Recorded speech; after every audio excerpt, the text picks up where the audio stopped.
What is up, guys, and welcome back. So, welcome to the Palaeobotany guide. This will get you the green thumb trophy. Now, in the description, there's going to be a host of information on all the paddocks I did and the numbers of dinosaurs, including their food and the combinations of food. Now, before you would organize your paddocks with the animals and how many there are and stuff like that. If you're going to go for the Palaeobotany, you have to organize your dinosaurs with what they eat. And this is only the herbivores, obviously. And this can be potentially very, very, very difficult. Now, to take you through the steps of the last hour or so of my gameplay, I'm going to show you what I did in order to get this. Now, I did this very late game after almost a 10-hour campaign. I started doing it and then my dinosaurs started dying and it took too long to do it, and it was just so confusing of what I was doing because I had to keep organizing my dinosaurs. So eventually I got enough cash to make my dinosaurs super strong and just put all the perks, all the bio perks on the lifespan, making them last as long as humanly possible, as well as the paleo feeders will also increase the rating and lifespan as well. Now, as you can see, I've got incubation speed and success rate on those. Now, this is probably not something you're going to do because if I had to redo a park, which I probably will, I'll be doing this as I go. So I try to do this all at the end. Well, I didn't try, I did it in the end. So I'm going to take you through the steps now of which animals I did and stuff like that. As you can see there, the Palaeobotany bonus is just over 600. And this is your greenhouse. This is where you're going to grow the foods. Now the problem with this is that there's only one of these, which is obviously why they do it at least. So you have to keep combinations of animals that eat the same foods within the same pens, regardless of the numbers. So, well, obviously not regardless of the numbers, but you want to make sure they're eating the same things because the more you have to swap and change the food in the greenhouse, the longer it takes. And it takes a long time, a lot longer than normal, to grow those foods in the greenhouse. Okay, so as you can see, I built a paleo feeder. Now you have to go in there, select the foods that you want, then push square to confirm the selection. Then you have to send a ranger to supply it. And that is the process you have to do with each individual one, which is why I said doing this with the 5-star run under 8 hours or whatever it is going to be, well, it's not going to be something I'm probably going to do unless I start doing them one at a time so you know exactly what they are. Because like I mentioned before, I was all over the place with this. But eventually I got the trophy and I'm going to show you how I did it. So as you can see there, stocking up those there. And now in the description again, you're going to find all the paddocks as well as the dinosaurs within those paddocks. Be 100% sure to delete or demolish the other feeders, because if they don't actually eat out of those paleo feeders, then they're not going to increase their score. So be sure to delete or demolish the older feeders. Now once it is stocked up, as you will see in a second here, if you actually click on the dinosaur, you'll see his rating go up, including lifespan, but as well as the Palaeobotany score over here. So it jumped from 617 to 625. I think I showed again here. As they're eating, as they take a bite, you'll see that go up.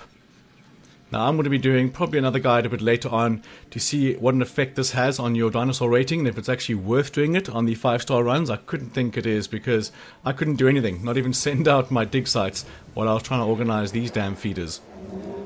Okay, so I did some a little bit earlier before I started recording.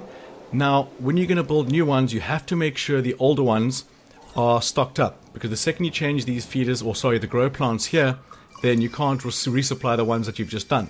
So what I did, as I will show in a second, is cycle through them and you see which ones are the lowest. So before you start building new ones, new feeders or new paddocks with new feeders, make sure you got the old ones maxed out, because if they kind of run out of food and you're busy with something else, it'll take a long time to get the food back into that paddock. So that's just something I picked up along the way as well.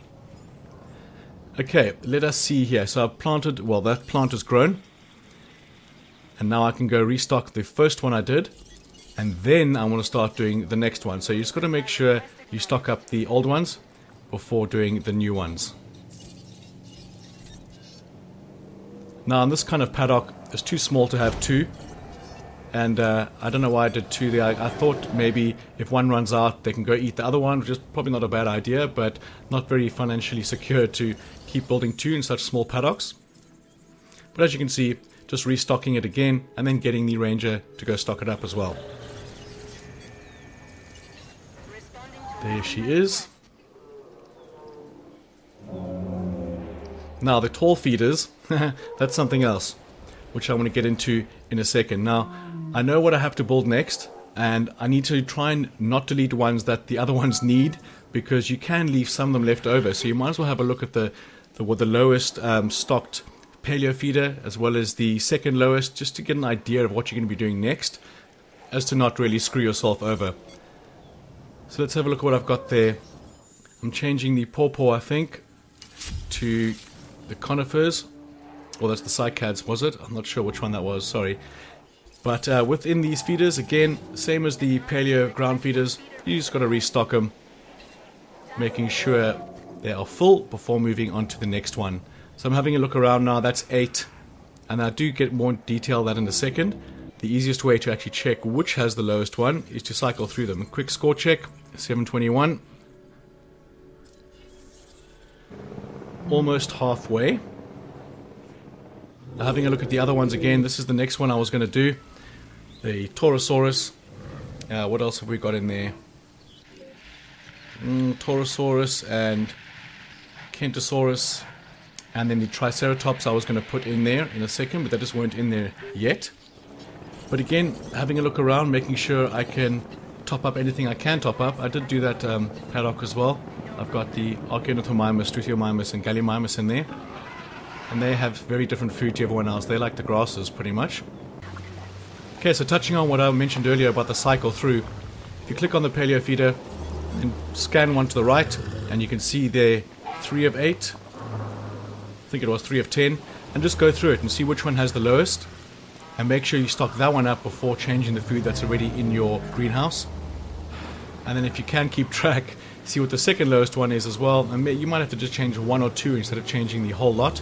So it can be very confusing as to which ones you want to do next, without trying to mess up the ones that you want to follow with. Okay, the Archaeornithomimus over there, I'm not sure if I said that right, but again in the description I'm going to have a list of all the dinosaurs I had in the same paddocks. Now this one, as you can see here, he has a rating, 40/40 lifespan and base rating, and this one's got nothing. This just means this guy hasn't chowed yet, so don't get stressed if the stats aren't going up. They just need to get to the feeder and eat before you'll actually see that. A lot of the time, well, especially for me, I have these smaller paddocks. It's going to be a lot easier for you to manually feed them or restock them, because the AI on the Jeeps, it's just terrible. I don't think they can reverse. I've never seen one reverse, actually. I mean, they can get stuck just leaving the ranger station. The Cycads is with, what have I got them with there? Let's see. Yeah, the Palaeobotany and that's it, just those two. And you can put a lot of guys in these. In the description I've got more the better. That just means, I mean, the more dinos you have in one paddock that is eating from the same paleo feeder, you'll get ratings upwards with each one that's in there. So the more dinos you have in the paddock eating out of the paleo will increase your actual paleo score, as well as your rating for your dinosaurs, and of course the lifespan for each individual dinosaur. So just going through this kind of one, I put 2 in. You should have 2 in this one because it is a larger paddock, and I can put a lot more of those dinos in there. I just didn't need to at this stage. And that's another thing, the amounts of dinosaurs in the description, they're just guidelines. I mean, if you can put more in there, definitely put more in there. But at this point, I just wanted to get it done because I wanted to restart the park and actually do it properly instead of trying to do it all at the same time. So again, having a look, oh, my Brachie dies right there. That's what I need for the tall feeder on that one, and that combination with what I need with the other ones in other paddocks, I've got to keep track of them. So a lot of the time I had to delete items or trees to get the paleos down because, like I mentioned, my paddocks were a little bit too small. I didn't think I'd be going for this. So again, stocking up the correct foods for those guys in there. Consult the description. And then, of course, stocking it with the ranger as well. So that is pretty much what I did. And I did do a couple more paddocks after this, which I didn't show because I got the trophy already. So, I mean, it can be so difficult, guys. If you have any questions at all, just ask me. I'm going to reply all the time. But it was a mission. It took me about 2 hours at the end. But as I mentioned, next time I do it, I'm going to do it as I go. So arranging the dinosaurs with what they eat instead of the amounts they can actually be in the same paddocks is a cool change, but it's so time consuming. And it's not something I'll be doing on the 5-star run unless it greatly increases the dino score, which can be very, very difficult to pop up. But in the end, I got my trophy, and what was I sitting on now? 1614. Eventually it popped up there when the last of those Torosaurus